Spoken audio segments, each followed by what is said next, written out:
Hey, happy day 790 of What's She Up To Now.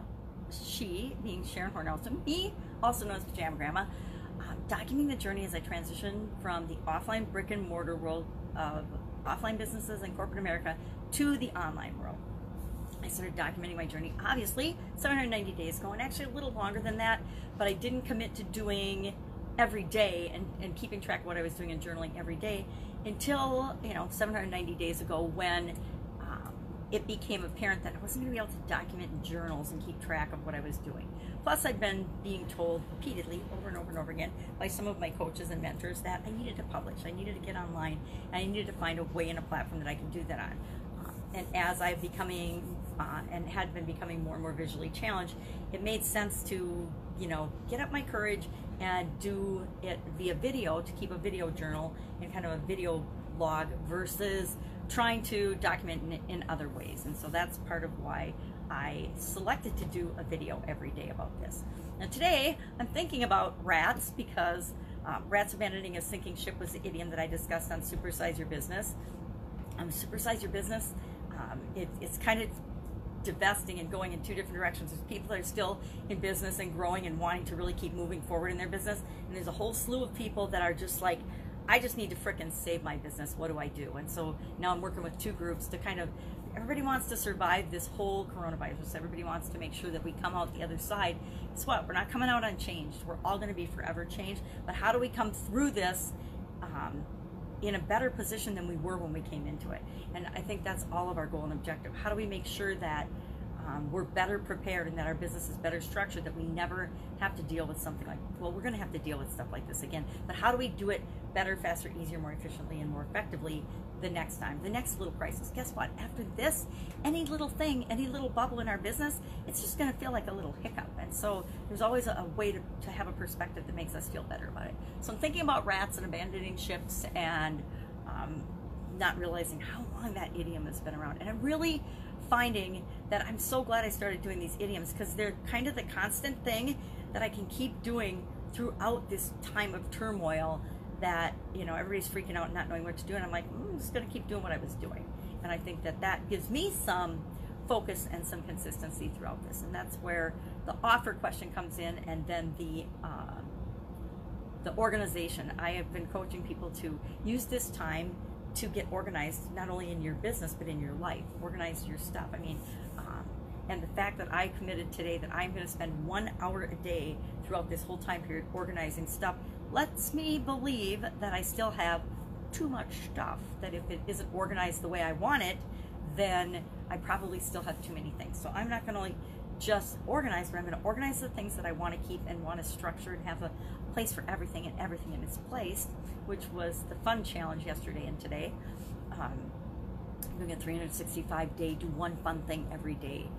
It's not really a challenge, but it is a challenge, and it's especially a challenge now to make sure that you're looking for the fun. Look for the thing that you can do that makes you feel good and have fun during this whole thing. I was talking to my son this morning, and I'm like, buddy, people are feeling bad that they can't do things, and it's something I coached him through when he had an injury, a bad injury in a bad car accident for years.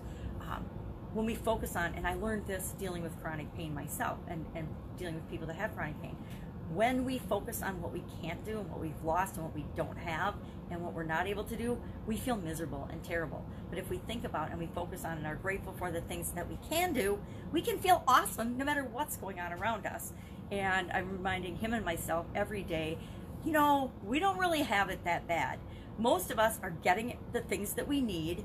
We've got internet, we've got access to the rest of the world, electronically, even though we can't physically be hanging out with each other. Electronically, we have entertainment sources like we've never had before. We still have the ability to online shop. We have the ability to go online and learn about or be entertained by absolutely anything and any subject you can imagine. So I was thinking this morning, I'm really grateful, and I'm not feeling that bad, because if this had happened even 20 years ago, even 10 years ago, we'd really still be hurting because we didn't have the access to the information in the world that we do now. So it depends what you're looking at when you're accessing that world, right? If you're watching the mainstream media and the news and the way it's being manipulated and reported, you're probably feeling miserable. turn it off. Turn it off right now. I beg you to turn it off. And spend your time and energy. Watch movies that are funny. Watch humorous things. Watch whatever genre that makes you feel good. But do whatever you can to be feeling better, not feeling worse. If watching the news makes you feel bad and you're horrified and gives you a stomachache, turn it off, right? Stop watching it. I don't know why we think that as human beings we have to do all these things that torture us. We don't. Guess what? You're going to know what's going on in the world. If something in your area changes, someone will call and tell you. That you'll get notified in a way by authorities or something, so don't worry about it. You don't need to know and feel bad about what's going on in other parts of the world or even other parts of our country, right? You can if you want, but I guarantee it's going to make you feel worse. And so if you want to feel worse, if you want to feel bad, if you want to feel sorry for yourself, if you want to feel like a victim, if you want to be miserable, keep focusing on what's going on in other parts of the world that are worse than what you're experiencing right now. Focus on what you can't do anymore, what you can't have, and what you can't do, and I guarantee you can be super duper duper miserable and probably make all the other people that are having to interact with you just as miserable.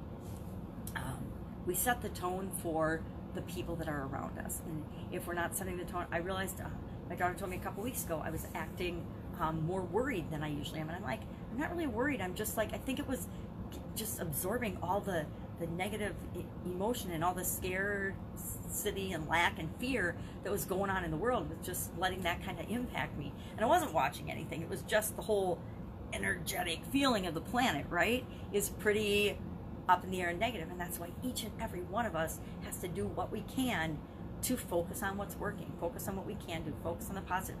I guarantee if you look for it, there are a whole lot of positives in what's going on right now in the majority of our lives. Never before have even those of us that have lost our jobs had the opportunity to have time with the people we love and care about, time to explore and do the things that we've wanted to in terms of learning and growing and personal development and being better people, right? Can always read a book. Oh, I know. Oh my God. I should read a book after I got out of school. There's no teacher here to make me read a book. Why should I read a book? So many people have that belief and that philosophy.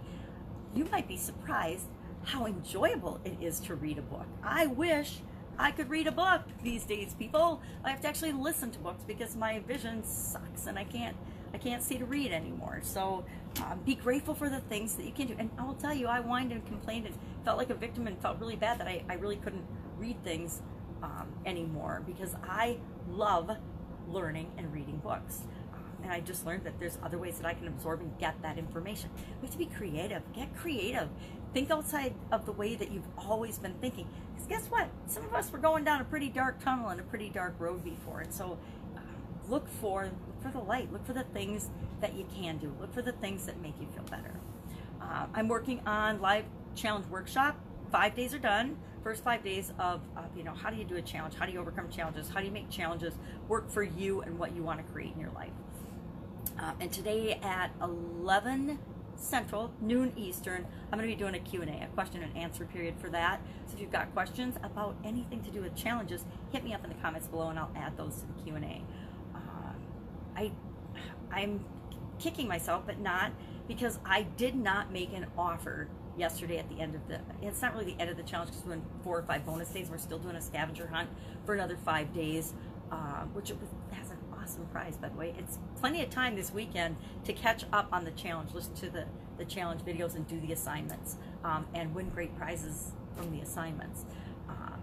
I wasn't as structured, lots more going on this challenge than usual, because there's so much going on in the world. And I incorporated that in my normal offer. What I normally offer after that is a 12-month coaching program. And it didn't feel right to me to offer that. Now, I'm still doing that, but just for a very few people, and we'll do it through an application. But I want to come up with something that will really meet everybody's needs right now. Not a big thing, but maybe just something to keep us going every day throughout the turmoil that each of us are facing. So I'll think about this morning before I get to the Q&A, but I would love to hear what y'all are thinking. What do you need? What do you really need right now? What isn't working? What's got you freaked out? What's the biggest problem you're facing right now? I mean, honestly, the biggest worry, the biggest doubt, the biggest fear, the biggest thing that you're facing. If you've lost your job, it's probably financial. If you, what am I thinking? I can't remember what I was thinking, but I want to make sure that what I'm offering is really an exact fit for what we need and what we need going forward. So that's why I didn't make my usual offer yesterday with the challenge. I'll come up with something today. I've got a whole vault of so much information and so much stuff. It's not like I don't have a lot that I could offer, but I'm trying to think, maybe it's a stress related thing. Maybe it's how do you actually take your business from where it is to where you want it to go throughout this crisis period, and how do you make sure that you're coming out on the other side of this better, whether your business is still running or whether your business is shut down, because business as usual is not going to be business as usual for any of us moving forward, no matter what business or what industry you're in. Even online business people, surprise, surprise, is not going to be the same as it was a few weeks ago, which is really, it's weird that that's even coming out of my mouth, but it's not going to be. And so the sooner we realize, yep, things have got to change, we've got to change with it, then we can embrace that change and start making sure that we're proactively figuring out how we want the changes to affect and to be in our lives and in our businesses and in our world. Think about that. Fun day, we talked about that. Challenge, we talked about that. Offers, rats, organize. Like I said, I'm committing to an hour a day to organize my stuff in my life, because I want to make sure that, again, my personal life comes out of this better than when I came into it, right? If I can help you in any way, ask in the comments below. Hit me up in the comments below. Direct message me, Sharon Horne-Ellstrom, or Pajama Grandma, Gramma, and let me know what you're feeling, what's going on with you. And if, again, I always say this, if I don't know the answer, I will not pretend I know the answer. I will hook you up with somebody that can help you and can point you in the right direction. Have an amazing day, and I will, of course, see you tomorrow.